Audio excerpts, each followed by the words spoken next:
Thank you, Mr. President. This measure is framed as a defense of sovereignty and due process.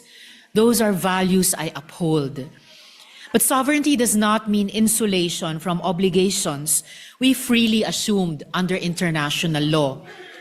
And due process does not mean immunity from accountability, especially for such grave charges. Sa totoo lang po, nakakalito ang resolution dahil lahok-lahok ang mga legal concepts. Extraordinary rendition o extrajudicial rendition na synonymous sa isa't isa at talaga naman bawal. Extradition na may kanya-kanyang governing treaty. At ang totoong pinapatungkulan ng resolution na ito, which is a surrender to the ICC following Section 17 of Republic Act 9851. Sabi ng resolution, two options daw ang nasa RA 9851, extradition o surrender.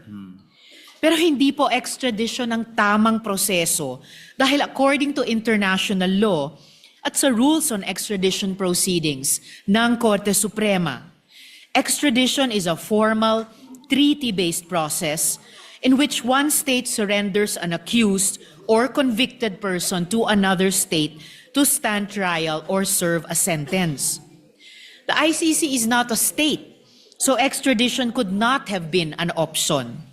Hindi po namili ng mas mapangahas na option ng executive. Namili po siya ng angkop na option dahil extradition is an incorrect remedy. Precision matters, Mr. President. When we mislabel a legal process, we distort the constitutional analysis that follows. Our own Constitution incorporates generally accepted principles of international law as part of the law of the land. The fight against impunity for crimes against humanity reflects a long-settled principle. Individuals may be held criminally responsible under international law for the gravest offenses known to humankind. Ang prinsipyong ito ay hindi lihis sa ating constitutional system. Ito ay nakapalaob nito. Ito ay nagpapayaman nito. Secondly, due process is not confined to a Philippine courtroom.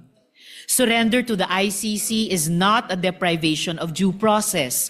It is the means by which due process is realized. The ICC provides for principles which ensure fair proceedings and ample opportunity to be heard. These include the right to counsel, the presumption of innocence, the ability to challenge jurisdiction, the ability to raise defenses, the ability to say that one is not fit to stand trial. Lahat nga po ito ay inavail ng dating Pangulong Duterte.